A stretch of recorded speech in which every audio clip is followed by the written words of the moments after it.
In this lesson, we want to give you a little bit of an introduction just to this world of neurofeedback. I've been in this world, this neurofeedback world, I started about 30 years ago. So there are a lot of things that I've learned, a lot of people that I've met, and devices that I've learned about their technology and what they're good at and what they're not. So I just want to give you some general background and then also some of the history of neurofeedback so that you'll have a good starting point, a good context to look at this Generation 4 direct neurofeedback. So let me introduce you to some concepts. Biofeedback in general is this idea of if I can tell you something that your body's doing give you feedback, information fast enough, then you can take that information and change and control whatever it is that you're doing. For example, the simplest form of biofeedback is your bathroom mirror. You go and look at the mirror, you see what you look like, make some changes, you look great, and on you go. But it gives you this instant feedback. So then think in terms of like a heart monitor. We could put on a heart monitor and you could see what's going on with your heart. You use a watch, whatever, and in about 5 minutes you can learn how to slow down your heart rate or speed it up. You can learn how to do that. Blood pressure, same thing. Hands. I used to teach people before we put them on a traditional neurofeedback system how to increase the temperature in their hands about 5 degrees. By profoundly relaxing, you can get more blood to flow into your hands and they'll heat up. It takes about a week, maybe 2 weeks to learn how to raise the temperature in your hands 5 degrees. So biofeedback requires that you get information back about what it is your body's doing. And then you can change whatever that is. Some people are really, really good at changing different things in their body. Well, neurofeedback is the idea of, wow, gee, if we can learn how to change this or that function of the body by getting feedback, I wonder if we could learn to change brain waves. And so there's a lot of research going on in the past about brainwave biofeedback. There's guys like Gene Peniston back at Menninger Foundation, Barry Sturman at the VA in Los Angeles. They were doing this early work on brainwave biofeedback. Peniston at the Menninger Foundation, and he's working with another gentleman, I just forget his name, but they were looking at alpha and theta brainwave activity, and they got, for example, they got a guru, somebody who had been meditating for 50 years, and could hook him up to an EEG and let him get into his meditative state and look at his alpha and theta activity. And then they wondered, well, what could they do with students? So they got some grad students, and in a semester, they taught them how to do 40 years of meditation because they got feedback. It wasn't because they were any better than the guru guy. It was that when the guru was meditating, he got no feedback. So he had to do a lot of trial and error things to get into that brain state. But with feedback, you could get into that brain state faster and keep it and then learn from the feedback. You would learn what that brain state felt like. So you could get there when you wanted to. It's really interesting. And their work had to do with just tones. So when you had your eyes closed, because you couldn't look at a computer screen, or not that there were computer screens back when they were doing it, but you couldn't look at some kind of visual feedback because you really mostly only make alpha waves with your eyes closed. So they did it with tones, and when you went into that alpha theta state, making much more of it than you started with, then you made a tone, and then you just try to hold that tone. But you let the feedback be your teacher. So you would learn how to do it. Over in Los Angeles, Barry Sturman was working with the same idea, brainwaves. Could you teach someone something how to make a particular brainwave? and use operant learning to do that, so that when they made what you wanted them to make, you'd reward them. A tone, a game, whatever. In this case, it was cats. So Sturman was at the VA, and he was researching the idea of brainwave biofeedback with cats. Put a little probe in their head, and whenever they made a 12 hertz burst from the sensory motor strip in their brain, then they got rewarded. So with a cat, and we used to live in the country in Tehachapi, Bear Valley Springs, and we had a couple of acres of land, and now we were out in the country. And a cat would come, a neighbor's cat, and it would find a gopher in a gopher hole right outside, my office, and it would just sit there looking at the hole, ready to pounce. Kind of frozen, but ready to strike. And when the gopher came out, boom, got the gopher. So at that kind of focused, ready to go, your brain's making a particular amount of energy in that 12 hertz range, at least for cats. 12 hertz would also, for humans, it would be what you're feeling when you're shooting a free throw, or when your brain is silent, but you're competing in sports. It's kind of that, especially free throws. So he would reward them with milk, cream, and they were like hooked up to these machines, and as long as they were making 12 hertz brainwaves, they were getting cream. So they learned really fast, and they enjoyed the reward, and they just stayed there doing that. So I'll get back to that story in a minute, but these are some of the early guys, Barry Sturman and Gene Peniston, important names in the field. So anyway, to skip ahead, the traditional neurofeedback is very, very useful, very, very powerful. It's a learning technology where the technology itself, the feedback that you get, becomes your teacher, and you learn how to change and control your own brainwave activity.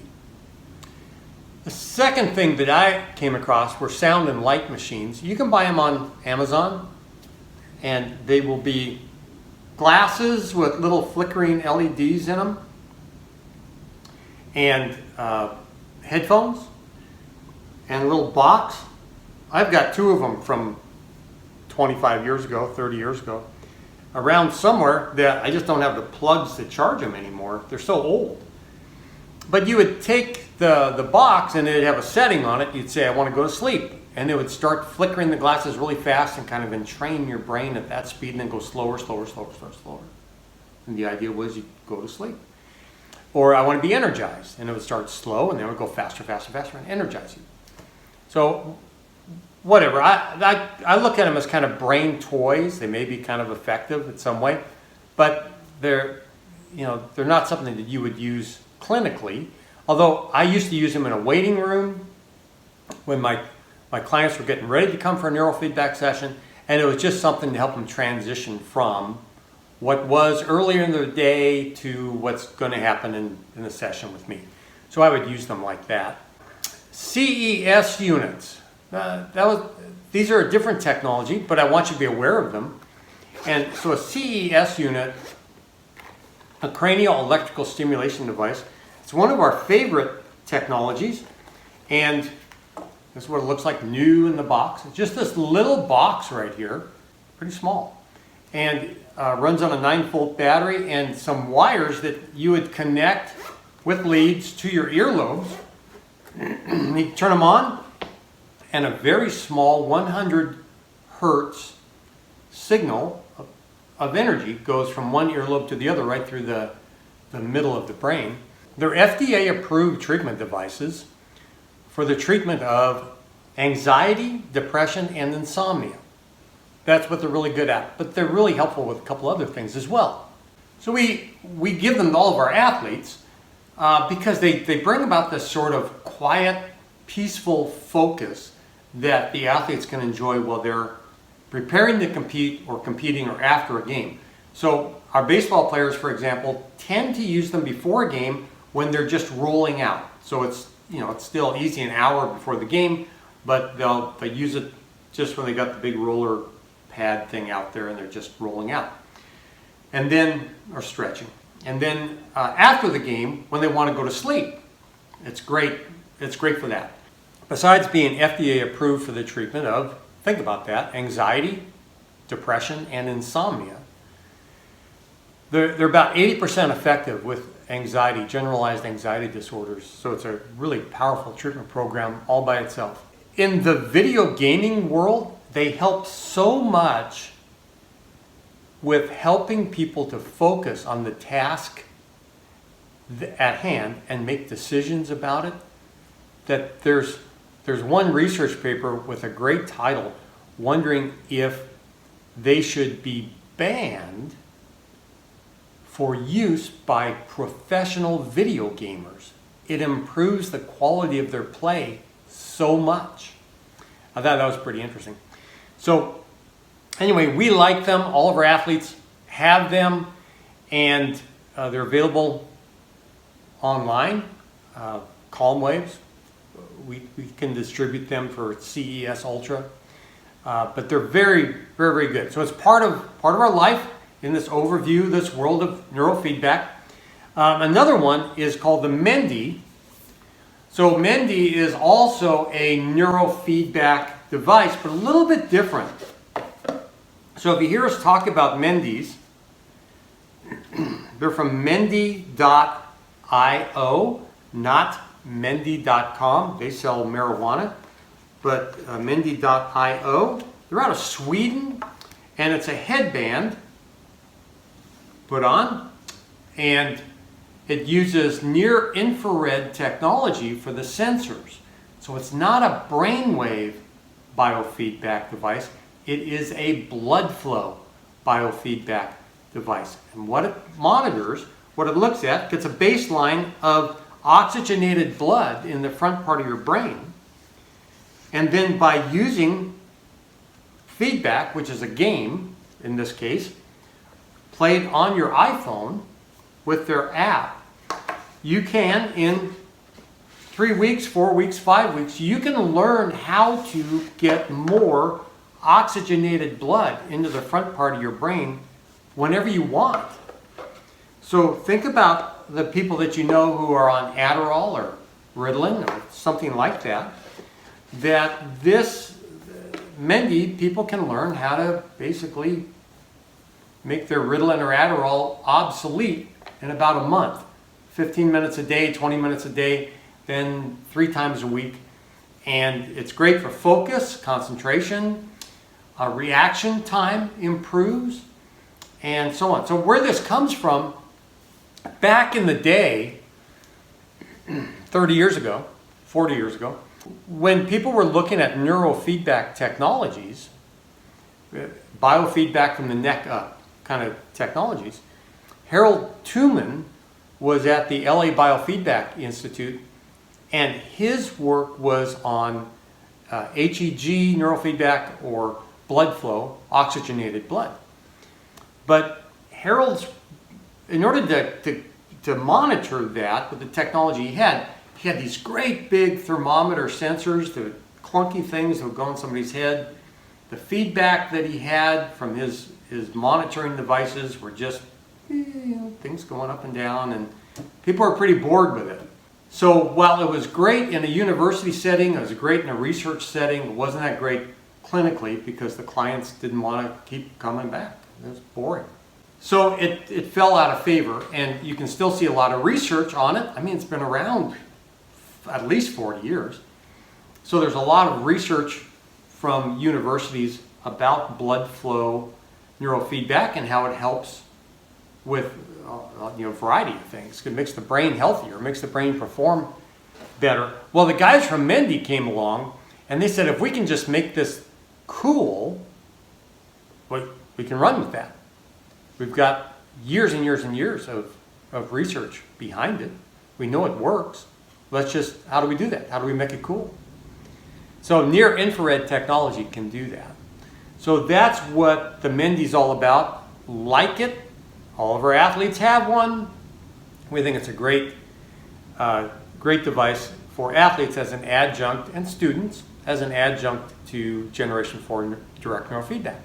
Focus Calm, this is a wearable personal device that's a traditional neurofeedback system.